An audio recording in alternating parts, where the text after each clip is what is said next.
Okay, what is the best marketing methods today? This is 2010.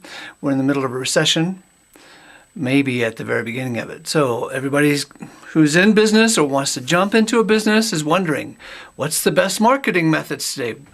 So in the broad scheme of things, you have to remember there are two kinds of marketing: general advertising and direct response advertising. General advertising is not measured at all. You don't know what you're doing, and you don't know if it's paying off, and you do not measure costs per lead and costs per sale. General advertising is when you take a monkey or a gorilla and put them in a tutu, put them in front of the camera, and then maybe they're trying to sell furniture or cars. But either way, nobody's measuring response. Everybody who sees the ad says, wow, that's a great ad because it's funny and I liked it and it made me happy. But nobody measured it, and so they don't know that it's a bunch of crap. It's memorable, but people forget what the product was. Over on the other side of the street, though, there's direct response marketing. And this is where everything is measured and tested and codified and refined. On the direct response side, you can go in direct mail, you can go in newspaper ads, you can go on TV with an infomercial, or even shorter commercials, but they're refined to where you're measuring how much response you get. And you can go on the internet.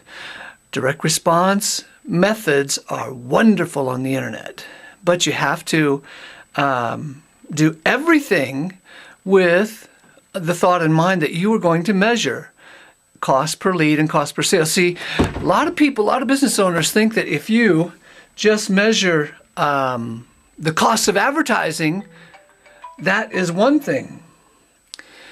Hang on, I got to turn off this timer. Okay.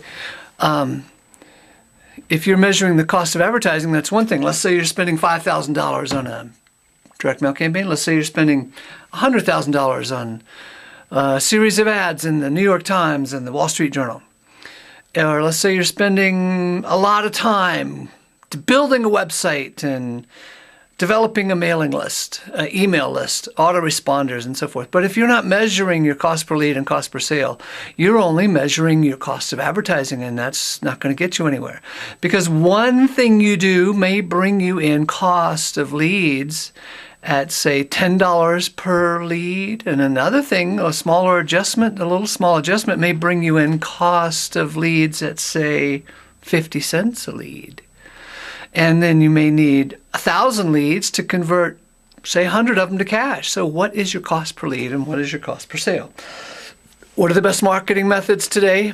It is those methods which measure how much money you have to spend to make the phone ring one time or 100 times or 1,000 times.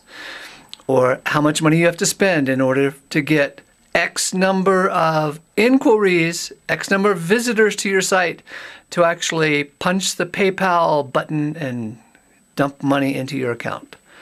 That's the best form of advertising, is measured, scientific, advertising that doesn't leave anything to guess, hunch, or intuition. Those things are for the general advertising boys who don't measure. That's not for you. Not in this economy. In this economy, you've got to measure everything. You want the best performing website, the best performing series of autoresponder emails, the best performing pay-per-click campaign, the best performing SEO campaign. Okay? There you go.